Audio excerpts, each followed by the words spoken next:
bulan adalah sekurang-kurangnya tempoh mengandung. Ini highlight, faham sungguh-sungguh.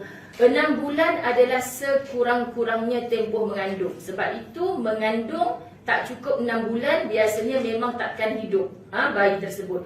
Oleh itu, apabila seseorang perempuan melahirkan anak sebelum umur perkahwinannya mencapai 6 bulan, maka anak itu tidak sabit nasabnya, tidak boleh dibinkan dengan ayahnya itu, yakni suami perempuan tersebut.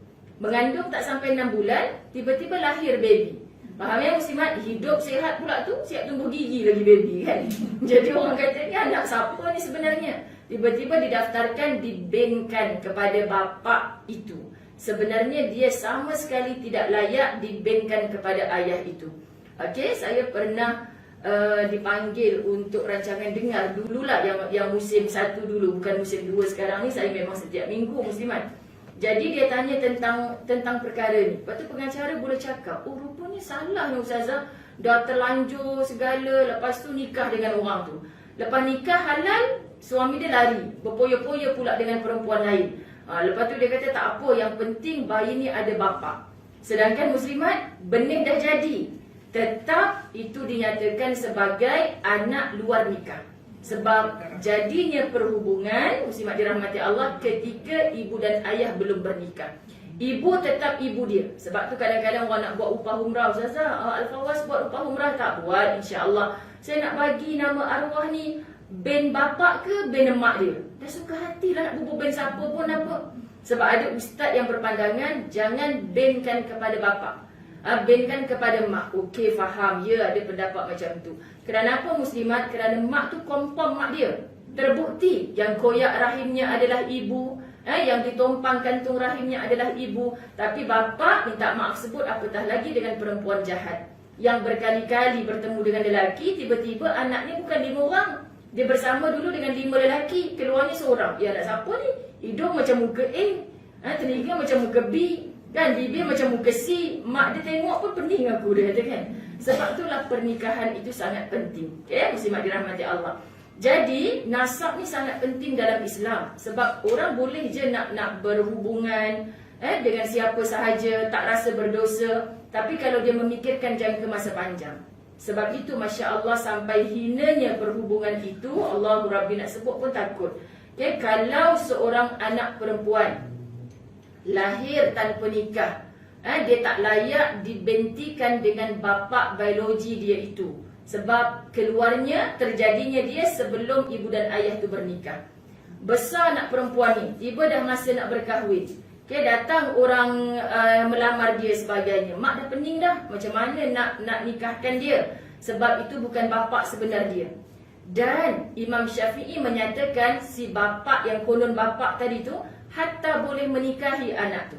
Faham ya muslimat dirahmati Allah? Begitu nak cerita hinanya. Kenapa? Sebab tu bukan bapa engkau yang diiktiraf oleh Allah, walaupun ya itu benih dia. Jadi maknanya sampai ke tahap boleh kahwin dengan bapa tu sendiri. Ya muslimat, sedangkan dalam Islam sangat hina kalau berlaku sumbang mahram seorang ayah yang sah meniduri anak perempuannya. Tetapi dalam bab yang tidak sah taraf ni, siap boleh kahwin lagi dengan tu. Okay, kerana apa? Sebab itu bukan bapa yang diiktiraf dalam Islam. Jadi tolong tahan nafsu. Okay, tahan nafsu untuk tidak melakukan perhubungan zina, muslimat dirahmati Allah, tanpa kita bernikah. Jadi bernikah bukan nama zina dah. Sebab suka sama suka. Ataupun tak suka, kena paksa lah cik masa kahwin dulu ustazah. Oh, nak paksa ya cik. Tengok cucu 18 orang dah. Yelah, tak terpaksa. Dah ajak juga tidur je lah. Jadi pula ustazah 8 orang. Cucunya 18 orang. Maknanya muslimat dirahmati Allah bukan mesti dengan hubungan cinta boleh melahirkan zuriat. Ya, asalkan hubungan yang halal, tak kira lah berapa orang pun.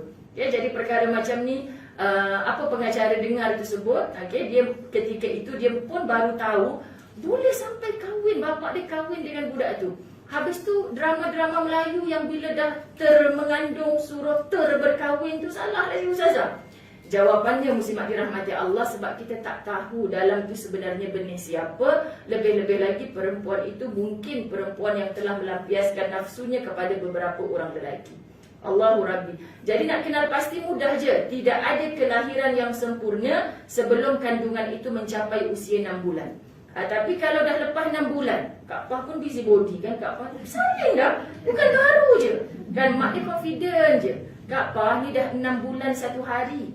Cuba tengok mulut dia kecil. Nak masuk dekat puting susu saya pun tak boleh. Ada kelahiran pramatang macam tu.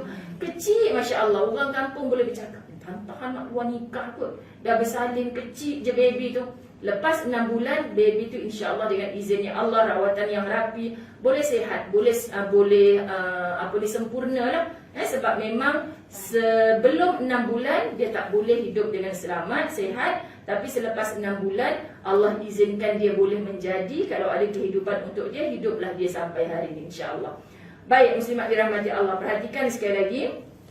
Maka anak itu tidak sabit nasabnya, yakni tidak boleh dibinkan dengan ayahnya itu, yakni suami perempuan tersebut.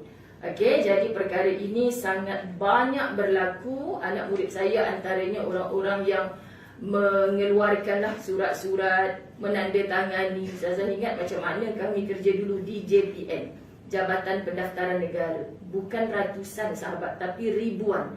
Okay, ribuan yang mengaku berdepan. Kan bila kita tanya macam mana keluar anak baru 4 bulan lagi ni, tapi dia adalah kita nak sebut pun payah kan, sebab dirahmati Allah, memujuk rayu dengan apa cara sekalipun supaya nama suami itu, lelaki itu, diletakkan di sebelah nama anak yang lahir tersebut.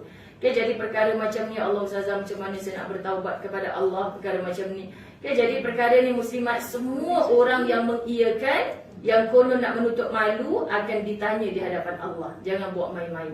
Sebab tu kalau orang mati kadang-kadang, hey Muzayyanah binti Ramnah, jarang kita dengar Muzayyanah binti Abdullah. Sebab apa muslimat? Sebab mak kita tu jelas, inilah mulianya seorang wanita, mulianya seorang ibu berbanding lelaki.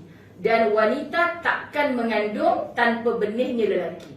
Okay, jadi wanita ni hanya sebagai ladang. Quran sebut macam tu. Okay, engkau tanam, bukan terus tinggal. Muslimat, cuba kalau tanam terus tinggal, tak apalah Ustazah, tahulah air hujan nak siram macam mana. Tengok kemarau, lepas tu datang termenung, kenapa tak tumbuh lagi pokok aku tanam ni? Sebab kau tanam tapi kau tak belai, kau tak bela, kau tak jaga, kau tak siram.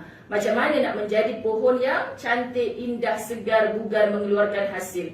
Begitulah wahai lelaki yang bertanggungjawab, bukan hanya menanam tugasmu, tapi membela akan ladang, menjaga, ya, menularkan dengan kasih sayang, insya-Allah akan tumbuh benih yang baik. Tu bukan sikit tanggungjawab perempuan ni.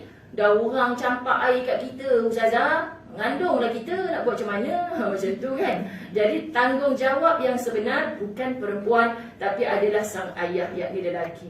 So bayangkan dosa mereka kalau perempuan ni ditiduri, mengandung, tinggal, tidur, mengandung, tinggal. Termasuklah yang kahwin secara halal, 4 orang sekaligus. Ni beranak tinggal, ni beranak tinggal, ni beranak tinggal. Dia rasa macam bangga, seronok. Okay, seronoklah kamu di dunia. Setiap satu benih yang kamu tumpahkan kepada rahim wanita, semuanya akan ditanya oleh Allah. Okay, kemudian anak tu terkait lagi, muslimat dirahmati Allah. Okay, semua keturunan tu akan terkait.